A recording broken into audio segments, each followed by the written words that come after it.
अहंकार, आवाज और तलाक। राधा बस रोई चली जा रही थी। उसके आंसू रुकने का नाम नहीं ले रहे थे। वो अपनी माँ से बार बार एक ही बात कह रही थी, मुझे बदनाम कर उसे क्या मिला। सिर्फ उसे डाइवोर्स, तलाक आसानी से मिल जाए। उसने मेरा नाम गैर मर्दों के साथ जोड़ दिया, मेरी जिंदगी नरक बना दी। मेरे पति होते हुए खुद मुझ पर ये इल्जाम लगा रही है। ये वही इंसान है जो कल तक मेरे लिए सब कुछ करने को तैयार थी, दिन को रात कहने को तैयार थी। आज अपने अहंकार में मुझे नीचा दिखाने के लिए मुझे तलाक दे रही है। मेरी गलती क्या? अपने और अपनी बेटी के लिए आवाज उठाना। अब लोग भी मुझे अजीब नजरों से देखते हैं, गंदी बातें करते हैं। रास्ते पर चलना मुश्किल हो गया है। सहेलियों ने भी मुंह फेर लिया है। बस कुछ ही मुझे समझाती है और मेरे साथ है। माँ, आपका भाई, बहन का साथ और बेटी का प्यार साथ मेरा हौसला बढ़ाता है।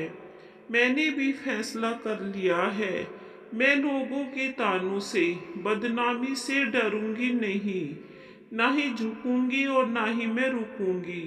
अपने आत्मसम्मान और हक के लिए बिना थके लड़ूंगी लोगों से, उस इंसान से जिसमें इंसानियत ही नहीं रही।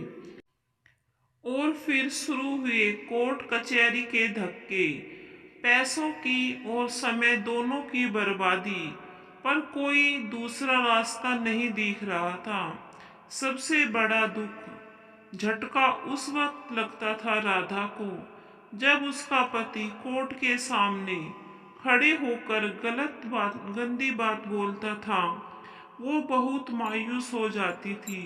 कभी कभी सब कुछ छोड़कर कहीं दूर भाग जाना चाहती थी, पर उसका अंतर्मन उसे झकझोर देता। तुम ऐसे पीछे नहीं हट सकती, तुम चुप नहीं रह सकती। और राधा फिर हिम्मत कर खड़ी हो जाती। अपनी बेटी के लिए सोचती, मैं मजबूत बनूंगी तभी बेटी को मजबूत बना पाऊंगी। जैसे जैसे कोर्ट में केस आगे बढ़ रहा था, राधा का आत्मविश्वास भी बढ़ता जा रहा था। राधा बेझिझक अपना काम करने लगी थी। उसे महसूस होने लगा था, लोगों के सामने एक अच्छी शादीशुदा जिंदगी का दिखावा करना बहुत गलत था। अगर उसने कुछ लोगों को भी सही बात बताई होती, अपनी परेशानी बताई होती, तो आज ये दिन ना देखना पड़ता। लोग उसकी मुश्किलों को समझते। खैर, जो होना था हो गया, सोचकर राधा ने ठंडी सांस ली। अब वो खुलकर जिएगी अपनी जिंदगी। उधर राधा के पति को भी एहसास हो गया था। उसने राधा पर झूठे इल्जाम लगा मुसीबत मोल ले ली। उसने तो सोचा था राधा जैसी समाज में एक अच्छी जिंदगी जीने का दिखावा करने वाली औरत मुंह बंद कर चुपचाप घर में बैठ जाएगी, पर हुआ सब कुछ उल्टा। राधा ने तो घरेलू हिंसा की सच्चाई के सामने लाकर रख दी। कुछ सबूत भी जुटा लिए थे राधा ने। वो अब अपनी बेटी के साथ जीना सीख गई थी। उसके घर वाले भी पूरा साथ देते थे उसका। तभी एक दिन दरवाजे की घंटी बजी। राधा ने भी सोचा, कौन हो सकता है इस वक्त। जब देखा तो वो अचंभित रह गई। दरवाजे पर उसका पति खड़ा था। उसने राधा से पूछा, अंदर आ जाऊं? राधा ने कुछ सोचा, हाँ बोल दिया। उसे अंदर आने दिया और पूछा, अब क्यों आए हो? वो बोला, मुझे माफ कर दो, मुझसे गलती हो गई और घर वापस चलो। मैं तुम्हारे और अपनी बेटी के बिना नहीं रह सकता।